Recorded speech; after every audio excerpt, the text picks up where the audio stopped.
강의가 감동도 주네? 이런 것 처음이네 하는 표정으로 세상에. 얘네들이 매 시간 박수를 쳐줬어요. 그래서 이 40명의 친구들이 저한테 기립박수를 해줬어요. 오, 감동스럽다. 그게 제 평생 잊지 못할 최고의 강의였고, 그래서 걔네들하고 약속을 지킨다고 썼던 책이 시를 잊은 그대에게 공대생의 가슴 울린 시가 썼던 거예요.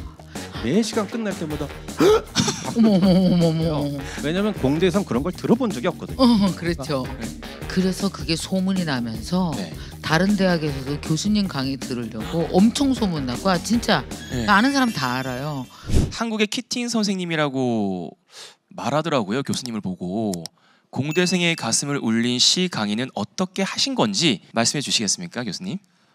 키팅은 제가 붙인 이름이 전혀 아니고요. 그리고 그 꿈도 꿔본 적은 없고.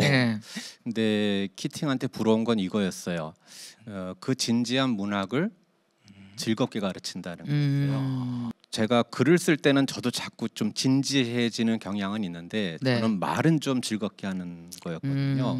그래서 좀 잘하면 우리 아이들한테 이 진지한 시를 유쾌하게 전달할 수 있겠다 이런 생각을 갖고 했던 게 이제 시를 잊은 그대에게 작업이었어요. 제가 생각해도 제목은 잘 지은 것 같아요. 정말 흘렸는데 그걸로 드라마도 만들어졌었어요.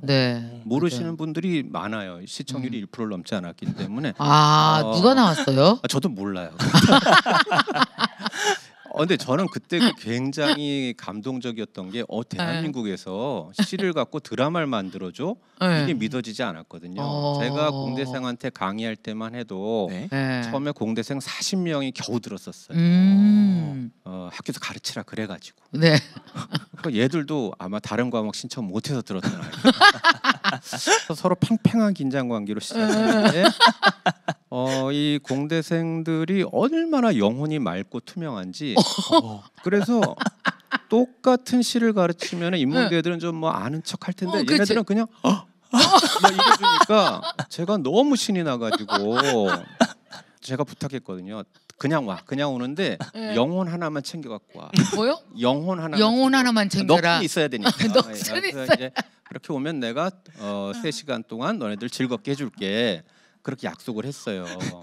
근데 이 녀석들이 정말 매 시간 끝날 때마다 어머. 왜냐면 공대에선 그런 걸 들어본 적이 없거든요.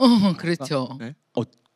강의가 감동도 주네? 이런 것 처음이네 하는 표정으로 세상에. 얘네들이 매 시간 박수를 쳐줬어요. 그래서 이제 학기 말이 되니까 저도 기말 강의 끝날 때는 박수 애들 쳐주잖아요. 근데 얘들은 매주 쳐줬잖아요.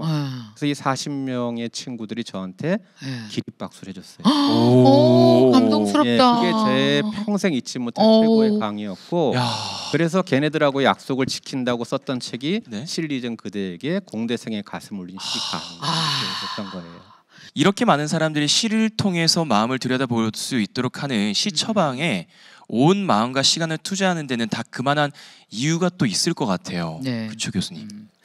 솔직히 말씀드리면 저는 문학 청년이었던 시절도 없고요. 문학을 좋아하지도 않았고요. 시를 읽지를 않았어요.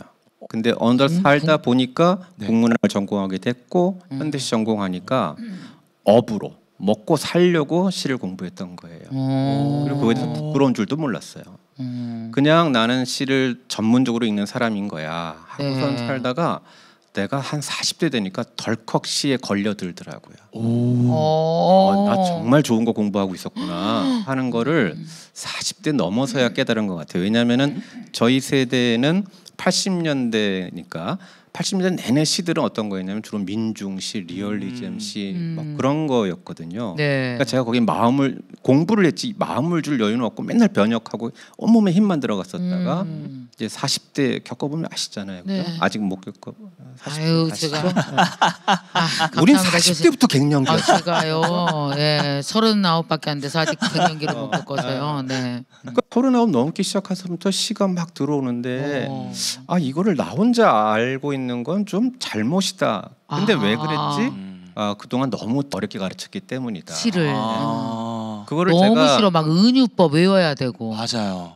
아니 그래서 저도 진짜 시를 뭐 은유법, 직유법 뭔가 그걸 알아야 될 것 같아서 조금 어려워했었거든요. 그래서 저도 제가 처음부터 문학을 사랑했으면 오히려 깔봤을 것 같아요. 그걸 왜 몰라 했는데 제가 몰랐고 안 좋아하다가 그렇죠. 제가 좋아하게 됐으니까 그러면은 시를 어려워하는 사람들의 심정을 내가 좀 아니까 요건 좀 전할 수 있겠다.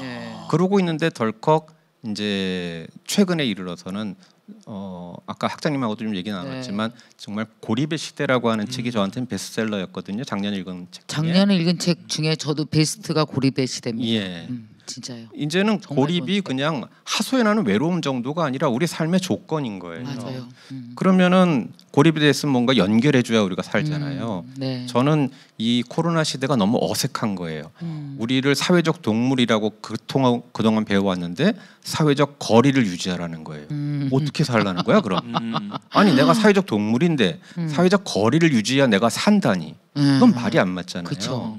그래서 우리가 연결을 최소화하면서 살아오고 있는 거예요. 맞아요.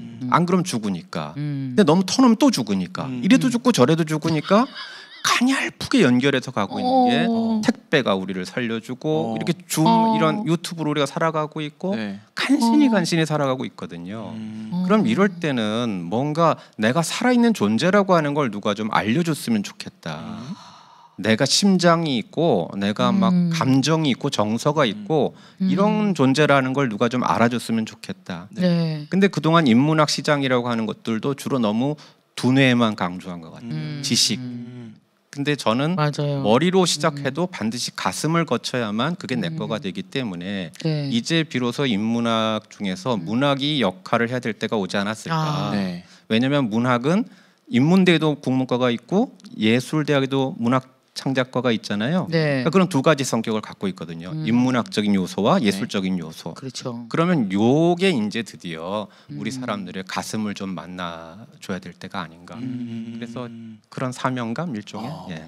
우리가 왜 라디오에서 남의 사연 듣고도 따라 울잖아요. 그리고 사연 듣고 나서 적당한 음악 노래 틀어주면 저건 내 노래야 그러잖아요. 맞아. 그 시가 왜 그동안 그런 일을 못했지 하는 생각 좀 하는 거예요. 인간극장 같은 거 보면서 막 따라 울잖아요. 우리. 그런 게 우리 도처에 다 있는데 그럼 우리 좀 덜 외로울 텐데 그거 연결하고 싶은 겁니다. 근데 문제는 시집을 그냥 이렇게 그냥 혼자서 읽어 나가면 그걸 잘 못해요. 근데 정말 왜 흔히 시 소믈리에라고 하시잖아요. 시를 큐레이션해서 그걸 적당한 상황에 딱 끼워 넣어서 이게 그거다라는 걸 각종 역사적인 히스토리와 그다음에 뭐 요즘에 이제 문화 현상과 그 또 갖고 있는 그 인문학적인 여러 가지의 스토리를 가지고 이걸 딱 교수님이 강의를 해주니까 내가 읽은 시와 전혀 다른 시가 되어버리는 거예요. 이게 진짜 정재천 교수님이 갖고 있는 힘이라는 생각이 듭니다. 스스로 상황에 맞는 시를 찾아야 하는데 그거를 그냥 우리 보시는 분들이 스스로 찾아야 하는 건가요? 아니면 교수님께서 어떠한 길을 알려주시는 건가요? 많은 분들이 그럼 시를 어떻게 찾나? 과연 저는 저 시를 다 외우고 있을까? Never. 그리고 또 이제 어떤 분들은 그러면 뭐 인터넷에 이렇게 뭐 키워드로 찾는 거예요. 뭐 하는데 그래서 저는 어떤 소재로 찾는 것보다는 저거를 내 사연으로 만들어내는 능력이 중요한 것 같아요. 맞아. 그래서 꼭 여러분들이 이거랑 제일 맞는 시가 뭐야 그런 걸 찾을 생각, 정답을 찾으려고 그러지 마시고 이거랑 나는 이 시를 내 사연과 이 시가 맞는다고 생각해. 왜? 그러니까 그게 바로 자기화 시키는 거라고 생각하거든요. 그 능력이 훨씬 더 중요하다고 생각합니다. 공대생한들한테도 제가 숙제를 내줬어요. 뭐예요? 줄여서 말하면 정재천 따라하기예요. 내가 지금까지 해왔던 것처럼 너희들도 너희들 삶에 어떤 그 고민이 있을 거다. 자유로 골라라. 근데 이제 거기에 맞춰서 한 편의 에세이를 쓰는 건데 그거랑 연관된 시를 좀 찾고 그거랑 연관된 영화라든가 가요라든가 마음대로 한번 찾아서 구성해 보렴. 그러면 너만의 에세이를 쓸 수 있을 거야. 그러면 처음에는 힘들어합니다. 에이 저희가 어떻게 해요. 공대생이니까 그랬잖아요. 근데 제가 인터넷을 잘 활용해라 그래요. 인터넷은 나쁜 게 아니다. 인터넷을 베끼는 게 문제지 베낄 수 없다. 네 사연인데. 그러면 어떤 친구는 부모가 이혼한 아픔 때문에 자기가 고생했던 스토리로 출발해요. 그게 가장 걔 고민이었으니까. 그러면 거기에 맞는 시가 나오고 거기에 맞는 영화가 나오다 보면 나중에 오히려 얘네들이 질문합니다. 이렇게 많은데 여기서 뭘 골라요? 처음에 쓸 게 없다 그러다가. 그렇지. 이게 인터넷 바다로 들어가면 꼬리에 꼬리를 문대니까요. 그러면 영화 한 편도 이 영화보다 그 다음 영화 이게 더 멋있는 것 같아. 이게 더 나랑 맞는 것 같아 하면서 세상 어느 누구도 쓰지 않은 아주 유니크한 글을 한 편 쓰게 되는 거죠. 저는 심지어 시험 볼 때도 노트북 다 갖고 오라 그랬어요. 대박이네 이거. 컨닝 검사 안 해요. 왜요? 제가 시를 한 6개 주고 나서 이 중에 2개 이상을 섞는데 자기 경험과 연관된 한 편의 에세이를 쓰시오. 누가 누구 걸 뺄게요? 진짜. 진짜 멋있다. 완전 국문학 수업이야 우리. 진짜로. 인터넷 그냥 막 뒤져서 만들었어. 똑같은 거 하나도 안 나와요. 당연히 안 나오죠. 소름 돋았어요. 그래서 가장 중요한 거는 내 이야기를 써 보시라는 거예요. 그게 최종 힐링이지. 제가 100만 마디 해주면 뭐 합니까? 내가 쓴 글 하나 갖는 거 이게 참 중요하고. 내가 옛날에 대학 다닐 때 그렇게 국문학과를 나오고 싶었었거든요. 갑자기 그냥 막 눈에서 교수님 정말 맞습니다. 갑자기 느닷없이 그냥 두려움에 대해서 에세이 쓰시오. 못 써요. 뭐 두려움 몇 줄 쓰면 쓸 게 없잖아요. 근데 교수님 말씀대로 나의 두려움이 실체가 뭔지를 들여다보고 그런 시를 찾고 영화도 찾고 이렇게 재료를 찾아서 그것들과 대화하다 보면 말이 나오고. 그래서 실제로 한 200명 듣는 강의 중에서 한 대여섯 명 친구는 제가 제 연구실로 불러요. 한 명씩. 그래서 이제 제가 커피를 갈아서 내려주는 이벤트를 하거든요. 왜냐하면은 저한테는 30분 1시간이겠지만 그 친구한테는 인생이 바뀔 수도 있잖아요. 저 시 할 생각 없었을 때 시인이자 국문학자였던 정한문 선생님이 제가 뭘 하나 발표했는데 정구는 시를 아는군. 그래서 제가 지금 이렇게 됐거든요.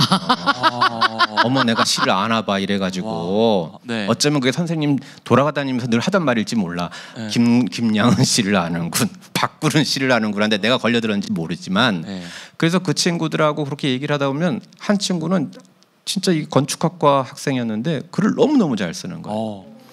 그래서 제가 극찬을 해줬거든요. 그랬더니 그 친구가 갑자기 그렇잖아도 제 어릴 적부터 꿈은 문학이었고 뭐 이러는 거예요. 근데 내가 얼마나 불안해요. 남의 집 귀한 건축과 학생이 이제 문학을 할 생각을 하니까 제가 화급히 손을 잡고 이렇게 얘기를 해줬어요. 꿈은 간직하는 걸.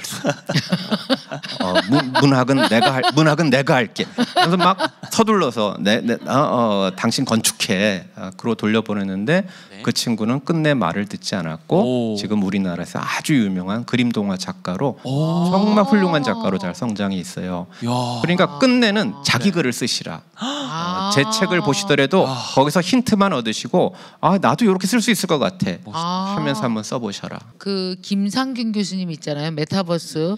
그 교수님이 소설을 얼마나 잘 쓰시는지 몰라요. 근데 김상균 교수님은 그러니까 말하자면 공대잖아요.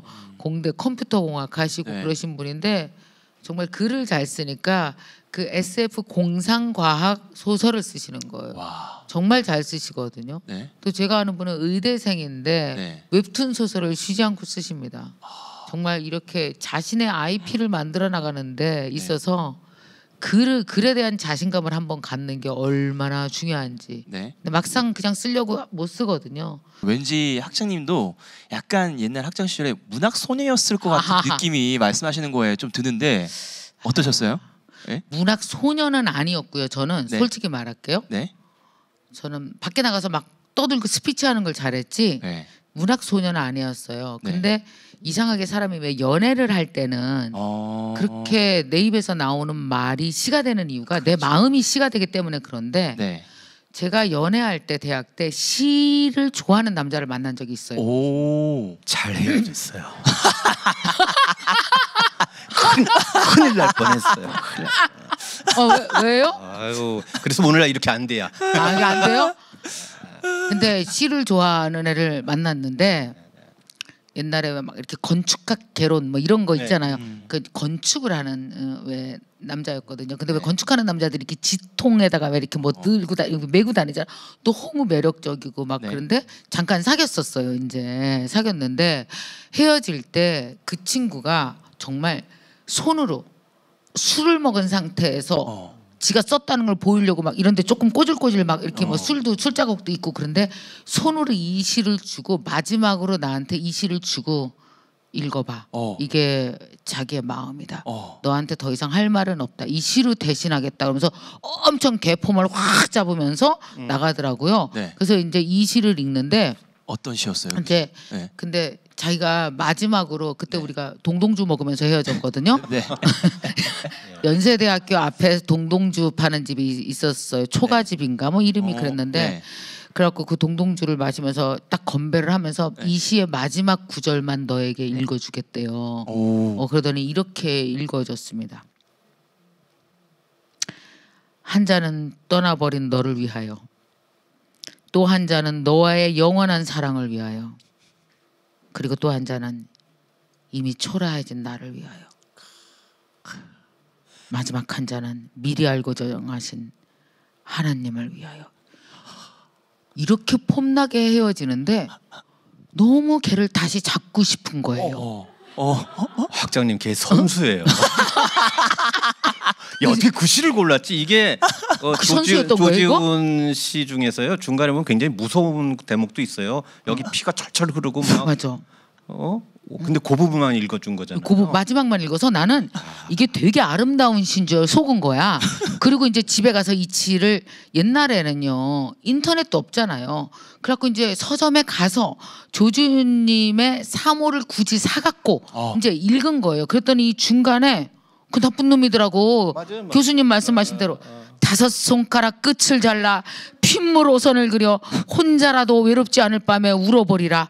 울어서 멍든 눈을 김으로 미워서 미워지도록 사랑하라. 이거 스토커였어. 뭐 손가락 잘라서 막 피 묻히고. 교수님 잘 헤어졌어요. 예. 잘 헤어졌어요. 예, 그분 선수시네. 지금 헤어지길 잘했다고 무섭다고 지금 오마이갓 지금 막 이런 말씀들을 올려주시고 대박 선수 웃고 계시는데 제가 운이 좋아요. 네.